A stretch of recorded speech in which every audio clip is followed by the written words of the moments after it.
Welcome to Genesis School of English Grammar and Literature. Children, इसमें हम discuss करने वाले आज poets and pancakes part 3 story department. इससे पहले दो पार्ट में हमने डिस्कस किया था। पार्ट 1 में हमने मेकअप डिपार्टमेंट डिस्कस किया था। पार्ट 2 में हमने सुबह के बारे में पढ़ा था, राइट। मैंने जानबूझ करके डिवीजन की है, हालांकि बुक में ऐसी डिवीजन नहीं है। आप लोग इस बात का ध्यान रखेंगे। This is doctor Pawan Kumar here this side, Jojo sir. So we are going to discuss part 3 of poets and pancakes story department, कि वहां पर जेमिनी स्टूडियो के अंदर स्टोरी डिपार्टमेंट क्या काम करता है। ओके तो स्टोरी डिपार्टमेंट में थोड़ा सा सेक्शन मैंने थोड़ा सा पार्ट 2 से भी लिया है, जैसे कि इसमें लिखा है, in any case there was this man in the makeup department who would wish the direst things for Subbu. हमने सुबू वाले पार्ट में पढ़ा था कि किस तरीके से ऑफिस बॉय जो है वो सुबू को अपनी हर एक नेग्लेक्ट के लिए और अपनी इग्नोमनी के लिए वो उसको रिस्पॉन्सिबल ठहराता है। ये हमने डिस्कस किया था। पर आज अभी पार्ट 3 में हम स्टोरी डिपार्टमेंट के बारे में पढ़ेंगे। Okay You saw Subbu always with the boss, but in the attendance rolls, he was grouped under a department called the Story Department, comprising a lawyer and an assembly of writers and poets. तो सुब्बू का जो चाहे वो boss के साथ रहता है, लेकिन उसकी जो एनरोलमेंट है, जो उसकी रजिस्ट्रेशन है, वो स्टोरी डिपार्टमेंट में की गई है। ठीक है। और ये जो डिपार्टमेंट है, इसमें कौन कौन लोग शामिल हैं? इसमें एक लॉयर भी है और बाकी जो राइटर्स हैं, पोएट्स, इनको मिला करके एक डिपार्टमेंट बना दिया गया, जिस डिपार्टमेंट का नाम है स्टोरी डिपार्टमेंट। तो देखा जाए तो यहाँ दो लोग डिफरेंट दिखते हैं हमें, एक तो सुब्बू और एक लॉयर। अदरवाइज राइटर्स और poets they fit suitably to this department. तो स्टोरी से हम इंडिकेट हो जाता है कि स्टोरी और राइटर्स और पोएट्स का थोड़ा लिंक है, लेकिन लॉयर थोड़ा डिफरेंट लगता है, सुब्बू थोड़ा डिफरेंट लगता है। तो एक शॉर्ट आंसर टाइप क्वेश्चन आपको यहीं से मिल जाता है कि story department is comprised of whom, कौन कौन लोग इसमें शामिल है, तो you will be describing. Okay The lawyer was also officially known as the legal advisor, but everybody referred to him as the opposite. Lawyer को लीगल एडवाइजर की designation दी गई है, लेकिन सभी उसको अपोजिट बोलते हैं। शायद इलीगल एडवाइजर बोलते होंगे, वो उसके अपीयरेंस की वजह से या उसका डिफरेंट नेचर होने की वजह से, या कोई ऐसी सिचुएशन रहती होगी जिसकी वजह से उसे लीगल एडवाइजर ना कह करके उसके अपोजिट कहा जाता है, राइट।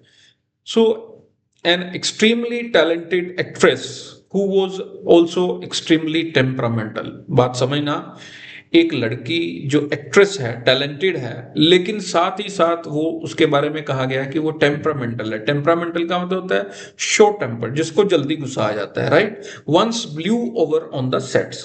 तो एक दिन ब्लू ओवर मतलब टू बी एंग्री, गुस्से में आ गई। एक दिन सेट पर शूटिंग चल रही थी, गुस्सा करती है। Okay while everyone stood stun. जब सारे उसके गुस्सा करने पर स्टन थे, सरप्राइज थे, शॉक थे, the lawyer quietly switch on the recording equipment.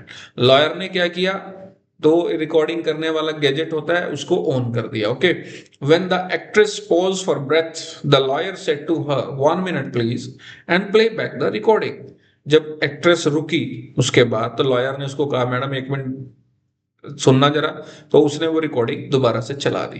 There was nothing incriminating और अनमेंशनेबली फाउल। बात समझना, यहाँ पर दो वर्ड आ रहे हैं। इनक्रिमिनेटिंग का मतलब है रॉन्ग, अनमेंशनेबली फाउल यानी किसी वर्ड को हम फाउल कहें या अब्यूसिव कहें, ऐसा कोई वर्ड उसने नहीं यूज किया था। अबाउट द एक्ट्रेस टायरेट, टायरेट का मतलब उसकी एंग्री स्पीच को कहा गया है कि उसने गुस्से में जो कुछ भी बोला था वो हालांकि रॉन्ग नहीं था, नथिंग इनक्रिमिनेटिंग, वो फाउल नहीं था।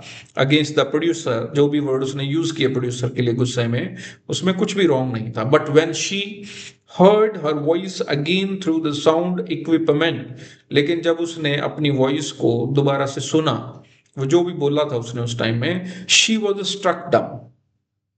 उसके बाद वो शॉक में चली गई, right. A girl from the country side, एक लड़की जो कंट्री साइड से बिलोंग करती है, रूरल एरिया से बिलोंग करती है, she hadn't gone through all the stages of worldly experience that generally precede a position of importance and sophistication that she had found herself catapulted into. तो ये line सबसे important आपने समझना है बेटे। यहां पर राइटर क्या कह रहा है, she had not gone through the all the stages of worldly experiences. एक रूरल एरिया से एक लड़की एक ऐसी पोजीशन पर आ गई जो इंपॉर्टेंस और सोफिस्टिकेशन यानी हीरोइन बन गई, सारे सुख सुविधा आराम उसको मिल गए वहां पर, ठीक है, लेकिन उसने वो नहीं सीखा जो बहुत जरूरी था, वो था वर्ल्डली एक्सपीरियंस, कि डिफरेंट सिचुएशंस के अकॉर्डिंग उसे कैसे रिएक्ट करना चाहिए, ये उसने नहीं सीखा था, ठीक है।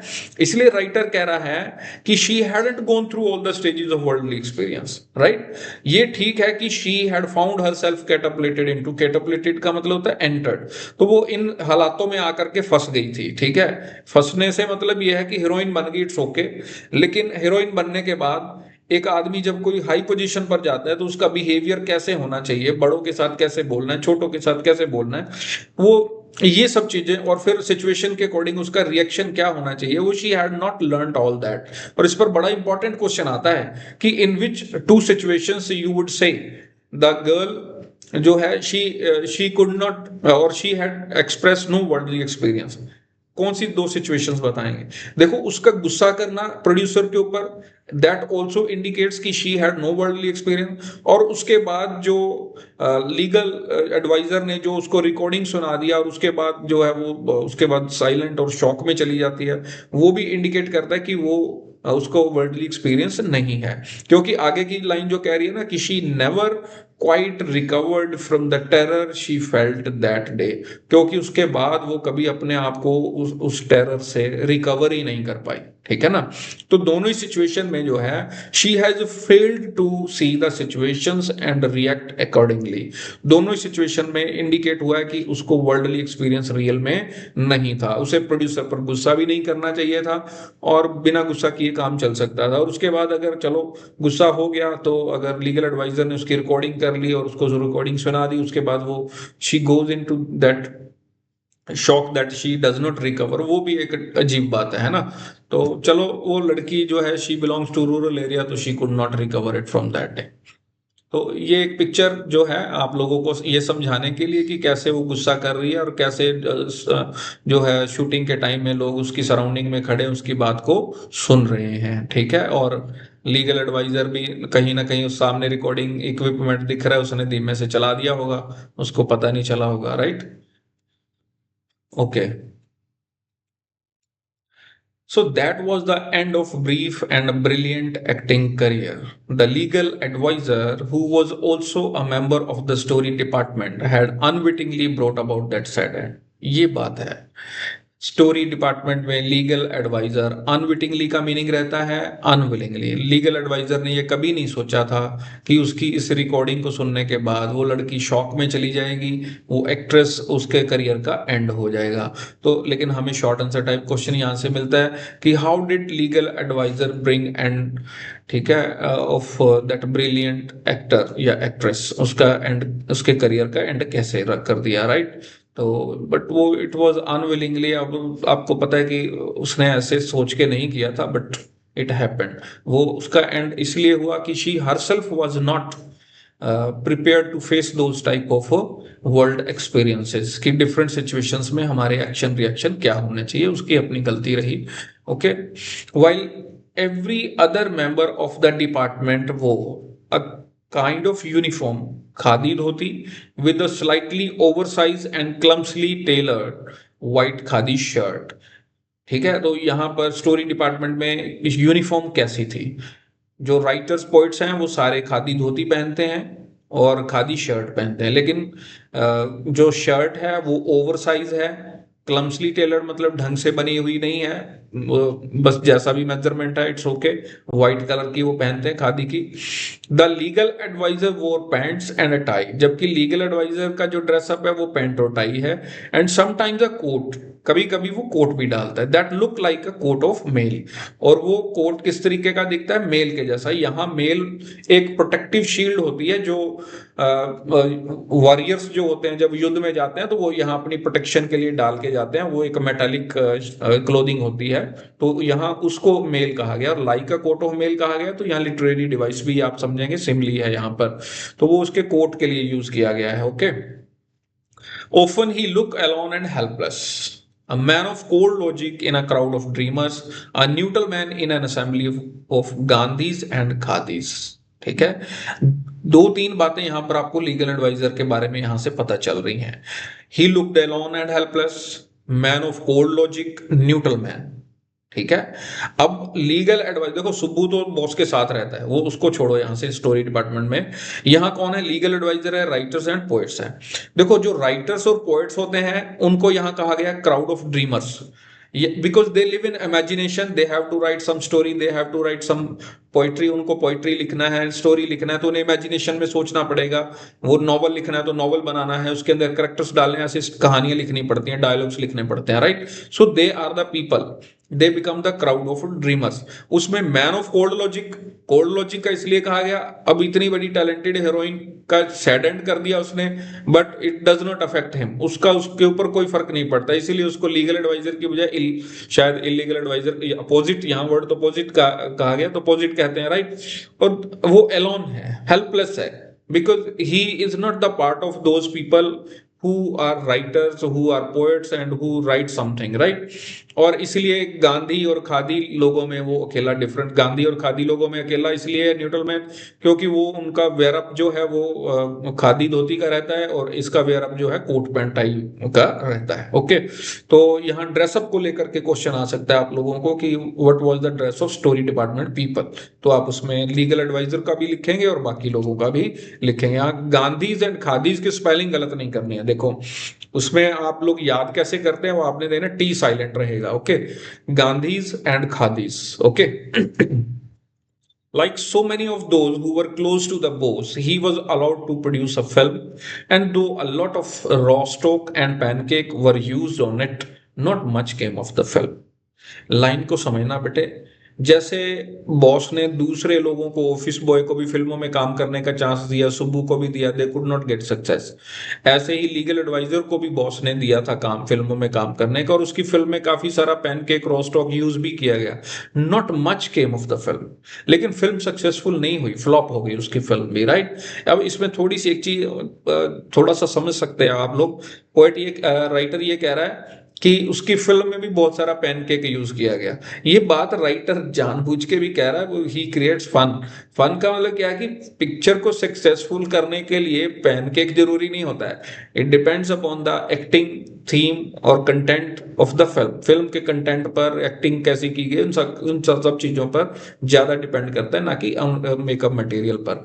लेकिन चलो, वो शायद कमेंट कर रहा है कि उसकी फिल्म में भी बहुत सारा पैनकेक यूज किया गया, तो फिल्म फिर भी सक्सेसफुल नहीं हुई। लेकिन फिल्म सक्सेसफुल जो है मेकअप मटेरियल से नहीं होती है, वो it goes success when there are number of actor actresses and they are doing really very well, है ना, तभी सक्सेसफुल होती है।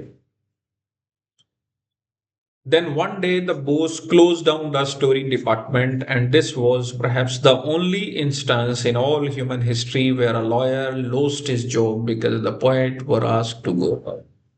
ये समझना बेटे, लाइन है ये इंपॉर्टेंट है, क्वेश्चन आता है शॉर्ट आंसर टाइप, ठीक है। तो अब यहाँ राइटर क्या कह रहा है, then one day film flop हो गई लीगल एडवाइजर की, फिर एक दिन क्या हुआ, the boss close down the story department, boss ने स्टोरी डिपार्टमेंट ही बंद कर दिया। And this was perhaps the only instance, दुनिया में ये अकेला ऐसा एग्जाम्पल था, instance one example in all human history, where a lawyer, जब एक लॉयर की जॉब चलेगी, lost his job because the poets were asked to go home, क्योंकि स्टोरी डिपार्टमेंट बंद हुआ था।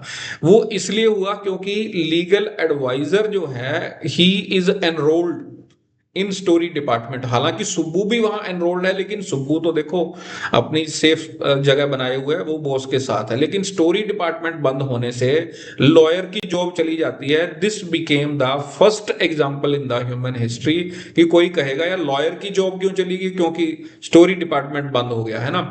हालांकि स्टोरी डिपार्टमेंट में तो राइटर्स और पोएट्स ही होते हैं, तो ये पहली बार ऐसा हुआ था कि स्टोरी डिपार्टमेंट जो है it was comprise of lawyer also, lawyer was enrolled in that story department and that's why it happened. तो ये क्वेश्चन भी बनता है। चलो कुछ क्वेश्चन ऊपर दिए, हम लोग ये भी देख लेते हैं।